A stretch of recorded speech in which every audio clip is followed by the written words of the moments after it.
नमस्कार। आज हम अहमदाबाद में हुए एक बहुत ही दुखद विमान हादसे पर बात करेंगे। Air India flight 171। हमारे पास इस पर कुछ शुरुआती रिपोर्ट्स और विश्लेषण है, तो कोशिश करेंगे कि इसके जो मुख्य तथ्य हैं, जो जांच चल रही है और इसका क्या असर हो सकता है उसे समझें। ये बोइंग 787 ड्रीम लाइनर का पहला ऐसा घातक हादसा है जिसमें लोगों की जान गई और एक यात्री इसमें चमत्कारिक रूप से बच भी गए। तो आइए थोड़ा गहराई से देखते हैं कि आखिर हुआ क्या था। तारीख थी 12 जून 2025। एयर इंडिया की फ्लाइट 171 विमान था VTANB बोइंग 787-8।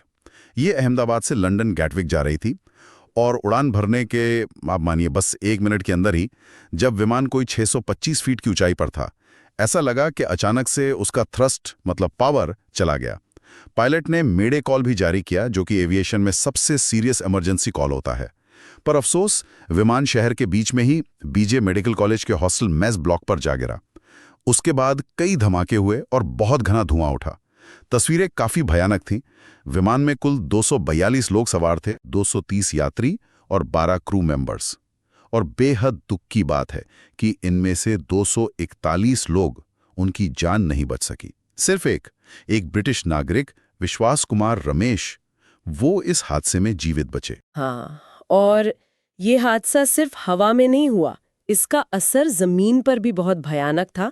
जिस हॉस्टल ब्लॉक पर विमान गिरा, वहां कम से कम 39 लोगों की मौत हो गई और 60 से ज्यादा लोग घायल हुए, जिनमें कई तो मेडिकल के छात्र थे। ये आंकड़े इसे पिछले करीब 30 सालों में भारत के सबसे घातक विमान हादसों में से एक बना देते हैं। वाकई बहुत भयावह। बिल्कुल। और जो अकेले जीवित बचे यात्री हैं, रमेश, उनकी कहानी भी काफी असाधारण है। बताया जा रहा है कि वो मलबे से कुछ दूर जाकर गिरे थे, घायल थे, खून बह रहा था, लेकिन होश में थे और वो खुद ही रेंग कर एक इमरजेंसी गाड़ी तक पहुंच गए। उन्हें फिर अहमदाबाद के सिविल अस्पताल ले जाया गया। अच्छी खबर यह है कि अब वो ठीक होकर घर जा चुके हैं। जी, और बाद में उन्होंने दीव जाकर अपने भाई के अंतिम संस्कार में भी हिस्सा लिया। ये दिखाता है कि इस हादसे का व्यक्तिगत दुख कितना गहरा है। हाँ, अब बात करते हैं जांच की। हादसे के फौरन बाद जाहिर है जांचकर्ता मौके पर पहुंच गए हैं।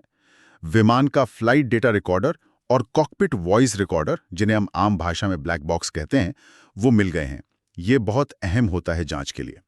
भारत की DGCA directorate general of civil aviation और AAIB जो एक्सीडेंट इन्वेस्टिगेशन ब्यूरो है, ये दोनों तो हैं ही, साथ में अमेरिका की NTSB और FAA भी जांच में मदद कर रही हैं। हाँ, और क्योंकि ये बोइंग का विमान था और उसमें GE के इंजन लगे थे, तो बोइंग और GE एरोस्पेस के विशेषज्ञ भी इस जांच का हिस्सा हैं। एक मल्टी एजेंसी जांच चल रही है। अच्छा, शुरुआती रिपोर्ट्स में एक चीज जो सामने आ रही है वो है रैम एयर टर्बाइन यानी रैट का एक्टिवेट होना। ये क्या होता है? देखिए, RAT एक छोटा सा टर्बाइन होता है, एक तरह का बैकअप पावर सिस्टम। ये आमतौर पर तभी डिप्लॉय होता है, बाहर आता है, जब विमान के दोनों मुख्य इंजन फेल हो जाएं या पूरी तरह से इलेक्ट्रिकल पावर लॉस हो जाए। और इसका उड़ान भरने के ठीक बाद एक्टिवेट होना, ये एक बहुत बड़ा संकेत है। ये इशारा कर रहा है कि शायद दोनों इंजन ने एक साथ काम करना बंद कर दिया था टेक ऑफ के तुरंत बाद। बिल्कुल। या फिर टोटल थ्रस्ट लॉस हुआ हो। ये बेहद बेहद असामान्य स्थिति है, खासकर 787 जैसे इतने आधुनिक विमान के लिए। ये वाकई चिंता का विषय है। ये तो वाकई चौंकाने वाली बात है, खासकर तब जब एयर इंडिया ने यह बताया है कि इंजनों की सर्विसिंग हाल ही में हुई थी। जहां तक मुझे याद है, दाहिना इंजन तो इसी साल मार्च में बदला गया था और बायां 2023 में। तो फिर हाँ, ये जानकारी है और ये जांच का एक अहम पहलू जरूर है। इंजन सर्विसिंग के रिकॉर्ड्स, रखरखाव की पूरी प्रक्रिया, पुर्जों की गुणवत्ता, इन सब की बहुत बारीकी से जांच होगी। लेकिन जैसा मैंने कहा, रैट का एक्टिवेट होना एक बड़ा इंडिकेटर है, पर अधिकारी अभी बहुत सावधानी बरत रहे हैं। ब्लैक बॉक्स का डेटा, इंजन का अपना डेटा, सिस्टम लॉग्स, इन सब का विश्लेषण करने के बाद ही किसी नतीजे पर पहुंचा जा सकेगा। अभी कुछ भी कहना जल्दबाजी होगी। सही बात है। और जैसा हमने शुरू में जिक्र किया था, ये बोइंग 787 ड्रीम लाइनर के लिए पहला ऐसा हादसा है जिसमें विमान पूरी तरह नष्ट हुआ हो और लोगों की जान गई हो। जी हाँ, ये बात इस हादसे को और भी महत्वपूर्ण बना देती है। ड्रीम लाइनर का सेफ्टी रिकॉर्ड अब तक बहुत अच्छा रहा है और अगर हम थोड़ा बड़ा परिप्रेक्ष्य देखें तो ये हादसा एक और मुद्दे को सामने लाता है, हवाई अड्डों के पास जो तेजी से शहरीकरण हो रहा है उसके खतरे। हाँ, ये बात तो है।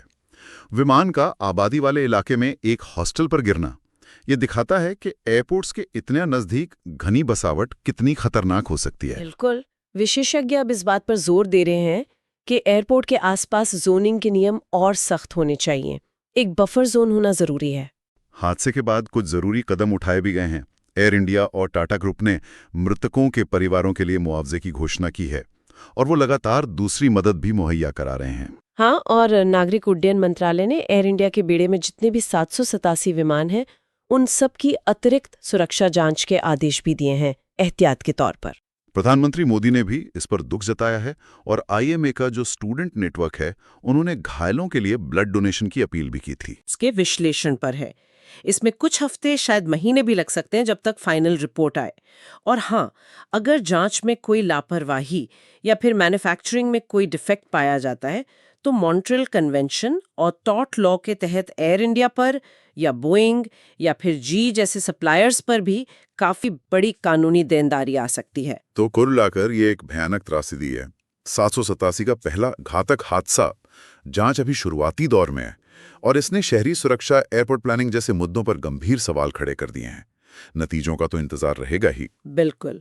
और दोष किसका है ये तय करने से ज्यादा जरूरी शायद ये सोचना है कि ये घटना भविष्य में एविएशन सेफ्टी प्रोटोकॉल्स को कैसे बदलेगी और खासकर हवाई अड्डों के पास जो शहरी विकास की नीतियां हैं उन पर इसका क्या असर पड़ेगा, न सिर्फ भारत में बल्कि पूरी दुनिया में।